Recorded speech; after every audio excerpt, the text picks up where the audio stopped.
Morning all of you. चलिए आज देखिए हमारा आज का जो टॉपिक है कि जैसे बहुविकल्पी प्रश्न एग्ज़ाम में जो पूछे जा रहे हैं लगातार मतलब यहाँ से लगातार ये कई सालों से जो प्रश्न पूछा जा रहा है बहुविकल्पी के ही प्रश्न को हम सॉल्व करने का प्रयास करेंगे। और ये ध्यान दीजिएगा कि इसमें से जो आपका बहुविकल्पी OMR सीट पर होने वाला है एग्ज़ाम, इस बार बहुविकल्पी 20 बहुविकल्पी होगा OMR सीट पर, ठीक है। तो इसमें क्या होगा कि आपको OMR सीट के जितने भी क्वेश्चन हैं लगभग उस तरीके के क्वेश्चन सभी बताए जाएंगे और इसी तरीके के क्वेश्चन आएंगे। दोस्तों ये क्वेश्चन भले ही ना आए लेकिन इस तरीके का क्वेश्चन जरूर आएगा, इस बात को ध्यान रखते हुए देखिएगा, ठीक है। चलिए हमारा यहाँ पर पहला क्वेश्चन दिया हुआ है कि यदि x² + 6 = 1/10, तो यहाँ से क्या करना है, x का मान ज्ञात करना है। तो सबसे पहले इसे हम इधर कर दें और इसे इधर, मतलब क्रॉस मल्टीप्लाई कर दें। क्या कर दें? Cross multiply. तो 10 बराबर क्या हो जाएगा? 10 बराबर हो जाएगा आपका x² + 6। 6 इधर प्लस में, इधर आएगा माइनस में, तो 10 में से 6 जाएगा 4 बराबर x²। अब वर्गमूल ले लेंगे तो यहाँ से ये कड़ी में 4 हो जाएगा प्लस माइनस का, और ये बराबर x। तो x बराबर यहाँ से क्या आ जाएगा? +-2। x की जो वैल्यू होगी वो +-2 होगी। तो ऑप्शन में जो आपका +-2 होगा उसी को क्या करेंगे? करेक्ट मानेंगे, ठीक है। फिर उसके बाद यहाँ पर देखिए दूसरा प्रश्न दिया है, यदि सेक थीटा = 2, तो क्या करना है? थीटा का मान ज्ञात करना है। क्या करना है? थीटा का मान ज्ञात करना है। तो दोस्तों यहाँ से ध्यान दीजिएगा, यदि यहाँ से ये सेक थीटा बराबर आपको क्या दिया है? 2, तो बताइए ये सेक में किसका मान होता है? सेक में किसका मान होता है? तो यहाँ से यदि ये हम कह दें सेक थीटा बराबर ये कितने अंश का मान होता है, तो ध्यान दीजिएगा कितने का मान होता है? ये सेक में 2 कितने अंश का मान होता है? 60 अंश। चलिए फिर उसके बाद रख देते हैं क्या? 60 अंश। तो यहाँ से ध्यान से देखेंगे तो ये सेक से सेक कैंसिल आउट हो जाएगा, तो थीटा बराबर क्या हो जाएगा? 60 अंश। मतलब थीटा की जो वैल्यू होगी वो कितनी होगी?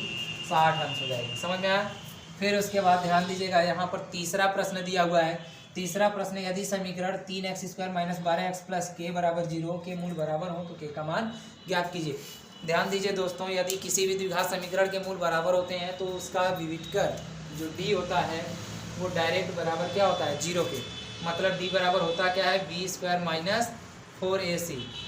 4ac। अब यहाँ से देखेंगे तो a बराबर आपकी क्या हो जाएगी? 3, b बराबर -12 और k बराबर मतलब c बराबर k। ठीक, बस इसी में क्या करना रख देना है।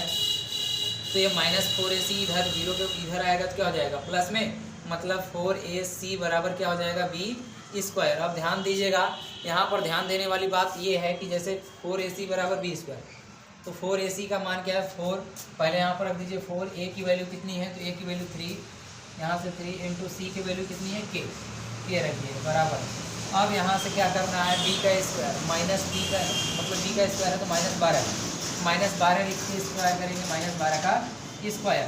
तो यहाँ से आ जाएगा 4 × 12 k बराबर का 144, माइनस का स्क्वायर कर देंगे प्लस हो जाएगा, तो 12 बराबर 144, तो k बराबर क्या आ जाएगा? 12। k बराबर क्या आ गया? 12। तो इस तरीके के क्वेश्चन देखिए बहुत ज़्यादा पूछे जा रहे हैं क्वेश्चन में, और बहुत ज़्यादा पूछे जाएंगे, इस बात का ध्यान दीजिएगा, ठीक है। नोट कर लीजिए। चलिए ध्यान दीजिएगा, यहाँ पर हमारा चौथा प्रश्न दिया गया है कि 2 समरूप त्रिभुजों की भुजाओं का अनुपात 9:16 है, तो त्रिभुज के क्षेत्रफलों का अनुपात क्या होगा? तो ध्यान से देखिएगा दोस्तों, त्रिभुज जो चैप्टर है उसमें आप एक प्रमेय पढ़े होंगे कि 2 समरूप त्रिभुजों के क्षेत्रफलों का अनुपात उनकी संगत भुजाओं के वर्ग के अनुपात के बराबर होता है। तो बस फिर उसके बाद यहाँ से हम क्या करते हैं, पहला क्वेश्चन को सॉल्व करते हैं। उनके त्रिभुज मान लेते हैं, 2 त्रिभुज ABC है और ये त्रिभुज PQR है। तो यहाँ से हम त्रिभुज AR का मतलब एरिया, ठीक है। यहाँ से क्षेत्रफल त्रिभुज, यहाँ से ये भी क्या हो जाएगा? क्षेत्रफल। ये अनुपात हो इनके संगत भुजा मान लेते हैं। इसकी कोई भुजा AB है और इसकी कोई भुजा PQ का स्क्वायर। इसके देखिए 2 समरूप त्रिभुजों के क्षेत्रफलों का अनुपात उनकी संगत भुजाओं के अनुपात के वर्ग के बराबर होता है। बस सिंपली वही करना है। अनुपात आपको संगत भुजा में अनुपात दिया है, अनुपात कितना दिया? 9:16 दिया हुआ है। तो यहाँ पर 9/16 रख देंगे, स्क्वायर कर देंगे, तो त्रिभुज ABC का क्षेत्रफल बटे यहाँ से हो जाएगा त्रिभुज PQR का क्षेत्रफल। तो यहाँ से ये किसके बराबर हो जाएगा? ये बराबर आपका आ जाएगा 9/16 का वर्ग, तो इसका वर्ग कर देंगे तो यहाँ से आ जाएगा त्रिभुज ए बी सी का क्षेत्रफल बटे त्रिभुज पी क्यू आर का क्षेत्रफल, इनके क्षेत्रफल का जो अनुपात होगा वो हो जाएगा आपका 9 9 81 समझे 16 16 256, सिंपली क्या हो जाएगा 256। तो यही इनके 81 समझे 256 का क्या हो जाएगा अनुपात हो जाएगा। पहला क्वेश्चन सॉल्व हो गया। दूसरा क्वेश्चन यहाँ पर ध्यान दीजिएगा कि दूसरा क्वेश्चन दिया हुआ है, दो बिंदु इसके और इसके बीच की क्या निकालनी है दूरी। दूसरा क्वेश्चन सॉल्व करने के लिए यहाँ पर दो बिंदु दी हुई हैं, तो b बराबर दूरी का फॉर्मूला होता है x2 माइनस x1 का whole square plus y2 minus y1 का होल स्क्वायर, बस इसी पर रख देना है। तो ध्यान से देखिए रखना है x2 माइनस x1, यदि हम इसे x1 y1 मान लें और इसे x2 y2, तो फिर उसके बाद क्या करना है सॉल्व करना है। तो x2 माइनस x1 तो 5 माइनस माइनस 1 प्लस हो जाएगा, तो यहाँ से रूट में आएगा 5 माइनस माइनस 1 प्लस 1 का whole square plus y2 minus y1, y2 का मान 2 माइनस 1 का होल स्क्वायर, तो 2 माइनस 3 है, सॉरी 2 माइनस 3 का होल स्क्वायर। फिर उसके बाद यही हो जाएगा 5 1 का 6 6 4 के 36, 6 का स्क्वायर कर देंगे 36 प्लस 2 में से 1 जाएगा 1 1 का स्क्वायर करेंगे तो ये हो जाएगा आपका रूट में 37, रूट में 37 मात्रक। कहने का मतलब ये है कि जो दूरी आएगी वो रूट में 17 मात्रक हो जाएगी, ठीक है। फिर उसके बाद नंबर तीसरा जो प्रश्न है आपका, तीसरा प्रश्न यहाँ से बोल रहा है कि 26 और 156 का लसा जो दिया है 156 है और उसका मसा क्या करना है ज्ञात करना है। तो इसमें भी फार्मूला आता है कि लस गुणे मस बराबर होता है संख्या ए गुणे संख्या बी, मतलब पहली संख्या गुणे दूसरी संख्या, बस इसी पे क्या करना है रख देना है। लस का मान क्या है 156 गुणे मस ज्ञात करना है, मौसा क्या करना है ज्ञात करना है, बराबर ए का मान कितना दिया है, मतलब वो दोनों संख्या है 26 और 156, तो ये 26 हो जाएंगी गुणे 156, तो 156 से 156 क्या हो जाएगा कैंसिल, तो यहाँ से आपका मौसा बराबर आ जाएगा, मौसा बराबर क्या आ जाएगा 26, तो मौसा आपकी क्या आ गई 26 आ गई, और यहाँ से अनुपात भी ये निकल गया और यहाँ से क्या निकल गया दूरी निकल गया, ठीक है।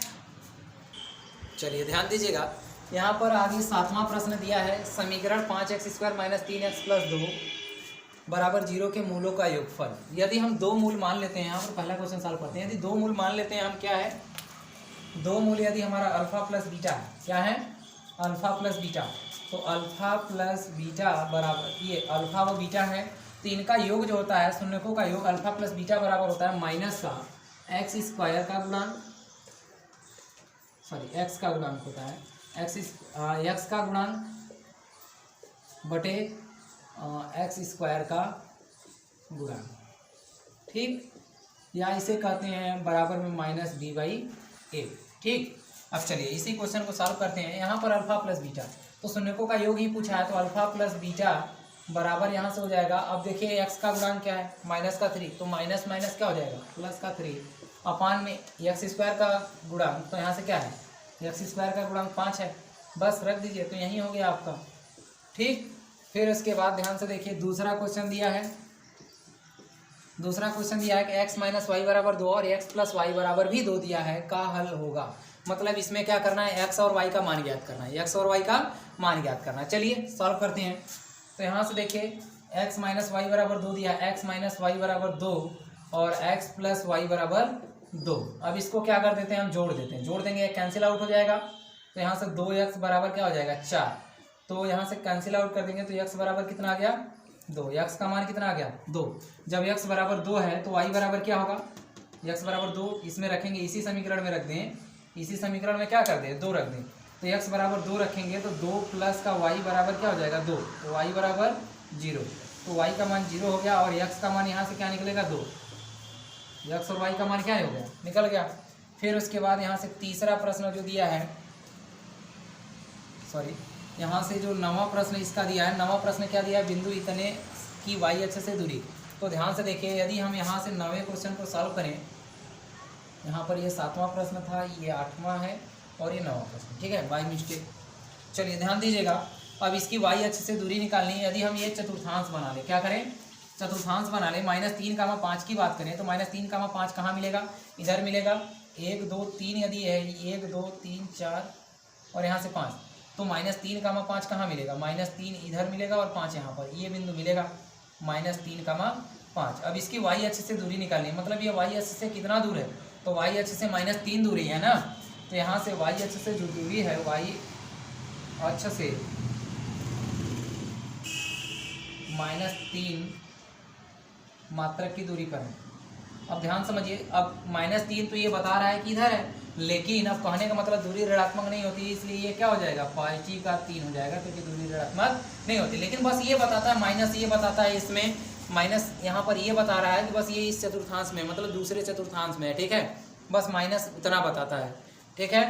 चलिए आगे 10वें प्रश्न पर चलते हैं। 10वां प्रश्न यहाँ पर बोला है द्विघात समीकरण 3x² - 6x + 4 बराबर 0 का विविध कर d बराबर होता है b² - 4ac। बस इसी में क्या कर देना, रख देना है। अब ध्यान से देखिए, d = निकालेंगे तो यहाँ से a की वैल्यू ये हो जाएगी, या a हो गया, ये पूरा यहाँ से ये चिन्ह के साथ होता है, चिन्ह के साथ कितना हो जाएगा, b हो जाएगा, और ये क्या हो जाएगा, c।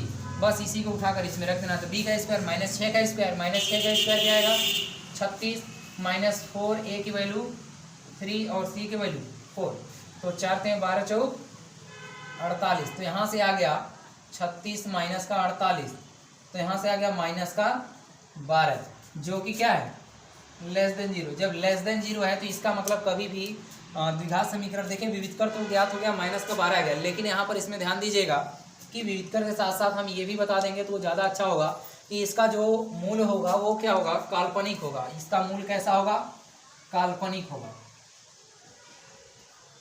क्या होगा, काल्पनिक। इसका मूल जो होगा वो क्या होगा, काल्पनिक होगा, ठीक है।